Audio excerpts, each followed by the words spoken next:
الصلاة خير من النوم۔ حضرت یونس علیہ السلام کو اللہ تعالی نے شہر نینوا کے باشندوں کی ہدایت کے لیے رسول بنا کر بھیجا تھا۔ یہ موصل کے علاقہ کا ایک بڑا شہر تھا۔ یہاں کے لوگ بت پرستی کرتے تھے اور کفر و شرک وغیرہ بڑے بڑے گناہوں میں مبتلا تھے۔ حضرت یونس علیہ السلام نے ان لوگوں کو ایمان لانے اور بت پرستی چھوڑنے کا حکم دیا، مگر ان لوگوں نے اپنی سرکشی اور تمرد کی وجہ سے اللہ کے رسول کو جھٹلا دیا اور ایمان لانے سے انکار کر دیا۔ حضرت یونس علیہ السلام نے انہیں خبر دی کہ تم لوگوں پر عن قریب عذاب آنے والا ہے۔ یہ سن کر شہر کے لوگوں نے آپس میں یہ مشورہ کیا کہ حضرت یونس علیہ السلام نے کبھی کوئی جھوٹی بات نہیں کہی ہے،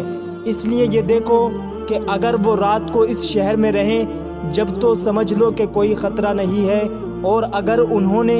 اس شہر میں رات نہ گزاری تو یقین کر لینا چاہیے کہ ضرور عذاب آئے گا۔ رات کو لوگوں نے دیکھا کہ حضرت یونس علیہ السلام شہر سے باہر تشریف لے گئے، اور واقعی صبح ہوتے ہی عذاب کے آثار نمودار ہو گئے کہ چاروں طرف سے کالی بدلیاں نمودار ہوئیں اور ہر طرف سے دھواں اٹھ کر شہر پر چھا گیا۔ یہ منظر دیکھ کر شہر کے باشندوں کو یقین ہو گیا کہ عذاب آنے ہی والا ہے، تو لوگوں کو حضرت یونس علیہ السلام کی تلاش و جستجو ہوئی، مگر وہ دور دور تک کہیں نظر نہیں آئے۔ اب شہر والوں کو اور زیادہ خطرہ اور اندیشہ ہو گیا۔ شہر کے تمام لوگ خوف خداوندی سے ڈر کر کانپ اٹھے، اور سب کے سب عورتوں، بچوں، بلکہ اپنے مویشیوں کو ساتھ لے کر اور پھٹے پرانے کپڑے پہن کر روتے ہوئے جنگل میں نکل گئے، اور رو رو کر صدق دل سے حضرت یونس علیہ السلام پر ایمان لانے کا اقرار و اعلان کرنے لگے۔ شوہر بیوی سے اور مائیں بچوں سے الگ ہو کر سب کے سب توبہ و استغفار میں مشغول ہو گئے، اور دربار الہی میں گڑ گڑا کر گریہ و زاری شروع کر دی۔ جو مظالم آپس میں ہوا کرتے تھے ایک دوسرے سے معاف کرانے لگے، اور جتنی حق تلفیاں ہوئی تھی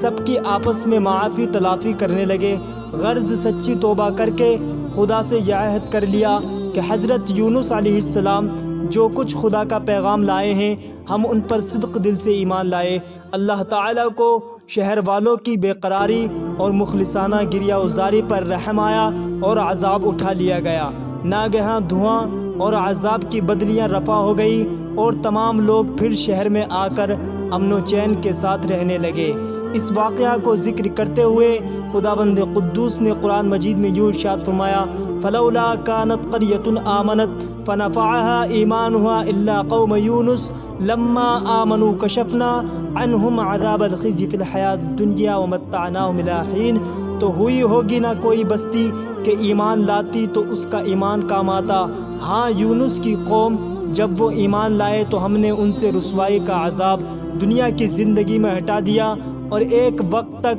انہیں فائدہ اٹھانے کا موقع دے دیا۔ مطلب یہ ہے کہ جب کسی قوم پر عذاب آ جاتا ہے تو عذاب آ جانے کے بعد ایمان لانا مفید نہیں ہوتا، مگر جب حضرت یونس علیہ السلام کی قوم پر عذاب کی بدلیاں آ جانے کے بعد بھی جب وہ لوگ ایمان لائے تو ان سے عذاب اٹھا لیا گیا۔ عذاب ٹل جانے کے بعد جب حضرت یونس علیہ السلام شہر کے قریب آئے تو آپ نے شہر میں عذاب کا کوئی اثر نہیں دیکھا۔ لوگوں نے عرض کیا کہ آپ اپنی قوم میں تشریف لے جائیے، تو آپ نے فرمایا کہ کس طرح اپنی قوم میں جا سکتا ہوں، میں تو ان لوگوں کو عذاب کی خبر دے کر شہر سے نکل گیا تھا مگر عذاب نہیں آیا، تو اب وہ لوگ مجھے جھوٹا سمجھ کر قتل کر دیں گے۔ آپ یہ فرما کر اور غصہ میں بھر کر شہر سے پلٹ آئے اور ایک کشتی میں سوار ہو گئے۔ یہ کشتی جب بیچ سمندر میں پہنچی تو کھڑی ہو گئی۔ وہاں کے لوگوں کا یہ عقیدہ تھا کہ وہی کشتی سمندر میں کھڑی ہو جایا کرتی ہے جس کشتی میں کوئی بھاگا ہوا غلام سوار ہو جاتا ہے۔ چنانچہ کشتی والوں نے قرآن نکالا تو حضرت یونس علیہ السلام کے نام کا قرآن نکلا، تو کشتی والوں نے آپ کو سمندر میں پھینک دیا اور کشتی لے کر روانہ ہو گئے، اور فوراً ہی ایک مچھلی آپ کو نگل گئی، اور مچھلی کے پیٹ میں جہاں بالکل اندھیرا تھا آپ مقید ہو گئے، مگر اسی حالت میں آپ نے آیت کریمہ لا الہ الا انت سبحانک انی کنت من الظالمین کا وظیفہ پڑھنا شروع کر دیا، تو اس کی برکت سے اللہ تعالیٰ نے آپ کو اس اندھیری کوٹری سے نجات دی اور مچھلی نے کنارے پر آ کر آپ کو اگل دیا۔ اس وقت آپ بہت ہی کمزور ہو چکے تھے۔ خدا کی شان کہ اس جگہ کدو کی ایک بیل اگ گئی اور آپ اس کے سائے میں آرام کرتے رہے۔ پھر جب آپ میں کچھ توانائی آ گئی تو اپنی قوم میں تشریف لائے اور سب لوگ انتہائی محبت و احترام کے ساتھ پیش آ کر آپ پر ایمان لائے۔ حضرت یونس علیہ السلام کی اس دردناک سرگزشت کو قرآن کریم نے ان لفظوں میں بیان فرمایا: بے شک یونس پیغمبروں میں سے ہیں، جب کہ وہ بھری کشتی کی طرف نکل گئے تو قرعہ ڈالا تو وہ دریا میں ڈھکیل دیے گئے، پھر انہیں مچھلی نے نگل لیا، اور وہ اپنے آپ کو ملامت کرتے تھے، تو اگر وہ تسبیح کرنے والے نہ ہوتے تو ضرور اس کے پیٹ میں رہتے جس دن تک لوگ اٹھائے جائیں گے۔ پھر ہم نے انہیں میدان میں ڈال دیا اور وہ بیمار تھے، اور ہم نے اس پر کدو کا پیڑ اگایا، اور ہم نے ان کو 1,00,000 آدمیوں کی طرف بلکہ کچھ زیادہ کی طرف بھیجا تو وہ ایمان لائے۔ پھر ہم نے انہیں ایک وقت تک فائدہ اٹھانے کا موقع دیا۔ نینوا والوں کی سرگزشت سے یہ سبق ملتا ہے کہ جب کسی قوم پر کوئی بلا عذاب بن کر نازل ہو تو اس بلا سے نجات پانے کا یہی طریقہ ہے کہ لوگوں کو توبہ و استغفار میں مشغول ہو کر دعائیں مانگنی چاہیے۔ تو امید ہے کہ بندوں کی بے قراری اور ان کی گریہ و زاری پر ارحم الراحمین رحم فرما کر بلاؤں کے عذاب کو دفع فرما دے گا۔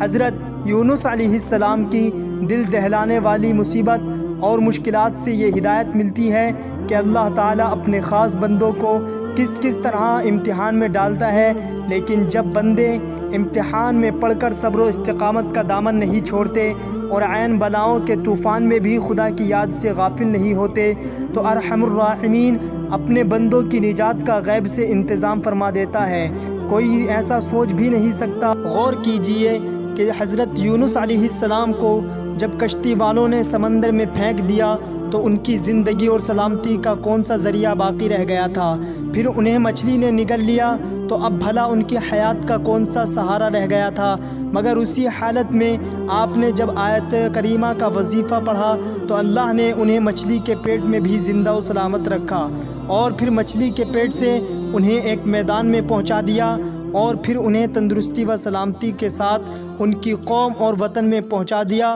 اور ان کی تبلیغ کی بدولت 1,00,000 سے زائد